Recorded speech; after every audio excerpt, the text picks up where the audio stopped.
Assalamu alaikum wa rahmatullahi wa barakatuhu ya ‘yan uwa masu albarka, barkanmu da sake kasancewa a cikin wannan lokaci, barkanmu da sake saduwa a cikin wannan tasha tamu da ke YouTube mai suna ɗan injiniya Danjuma Key TV. Yau ina Allah ya so ya yadda zan yi mana bidiyo ne akan yadda za ka cire ko kuma ka yi deleting ɗin Gmail ɗinka daga kan wayar da kake so da ka sayar ko kuma ka ba da ita kyauta. Sau da dama za ka ga mutane sun sayar da wayarsu ko kuma sun bayar da ita kyauta ba tare da sun yi deleting na Gmail account ɗinsu ba. Wasu kuma ba su san yadda za su yi deleting ɗin shi ko kuma su cire shi daga cikin wayar tasu ba, sakamakon haka sai su ɗauka su sayar da ita, wanda ta dalilin haka za a iya masu illa. Wala'alla sun ajiye wasu muhimman abubuwa kamar fayil ko waƙoƙi ko hotuna ko kuma wasu document na musamman ko wasu bidiyoyi, to amma kuma sun sayar gabaki ɗaya da Gmail ɗin nasu a ciki ba tare da sun yi delete ɗinsa ba. Ta haka za a iya ƙwace masu Gmail ɗin ko kuma a ɗebi wasu bayanai nasu da ke cikin wannan Gmail ɗin ba tare da izininsu ba. Amma kafin mu shiga zuwa cikin bidiyon gadan-gadan, don Allah ɗan uwa kar ku manta ku daure ku taɓa mana wannan.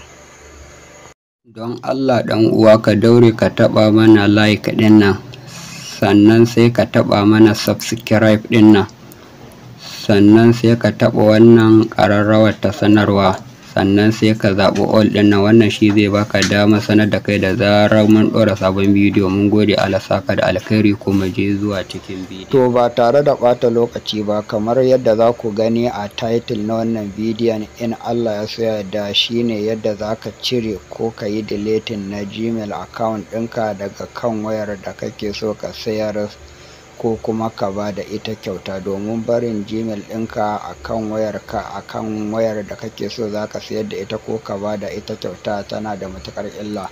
To da farko za ka shigo cikin menu ɗinka, bayan ka shigo cikin menu ɗinka sai ka lalubo application ɗinka na setting, ka taɓa shi ka shiga kamar haka. Kana shigowa cikinsa kamar haka sai ka yo sama. Bayan ka yo sama ga wani guri na aka sa use and account, a wata wayar kuma za ka ga an sa password and account, a wata wayar kuma za ka ga an sa account ɗin ne kawai. To sai ka taɓa gurin ka shigo kamar haka. Kana shigowa kamar haka sai ka lalubi Gmail ɗin da kake so ka yi deleting, ma'ana ka cire daga kan wayarka, ko kuma idan kana so ka yi deleting ɗinsu ne gaba ɗaya, idan ya kasance ba Gmail ɗaya ne akan wayar ba, to kamar yadda za ku ga mun yi na farkon nan, haka shi ma za ka yi kowanne Gmail idan kana so ka cire daga kan wayarka, idan kana so ka ba da ita ko kuma ka sayar da ita.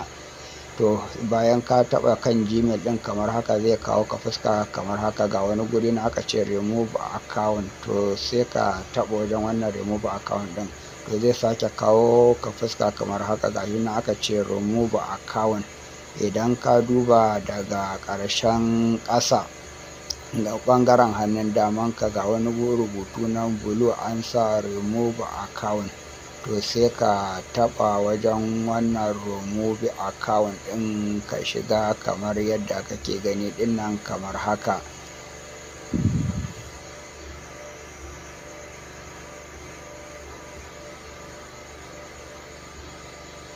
To da zarar ka taɓa wajen remove account ɗin nan, to insha Allah marabi shi kenan. Idan ka duba yanzu wannan Gmail account ɗin da ke da guda uku ne, yanzu ya dawo shaura guda biyu. To haka za ka baka cire kowanne Gmail account da ke kan wayarka idan kana so ka sayar da ita ko ka ba da ita kyauta, don gudun kada a ƙwace maka Gmail, a ɗebi wasu muhimman bayanai naka ba tare da sa ranka ba. To ya ɗan uwa mai albarka, don Allah idan ka ji daɗin wannan bidiyo kuma ya kasance wannan shine karanka na farko na halartar wannan channel tamu mai suna injiniya Danjuma Key TV, don Allah kar ku manta ku daure ku taɓa mana like ɗin nan, sannan sai ku taɓa mana subscribe ɗin nan, sannan sai ku taɓa mana wannan ƙararrawar ta sanarwa, sannan sai ku zaɓi all ɗin nan. Wannan shi zai ba ku damar sanar da ku da zarar mu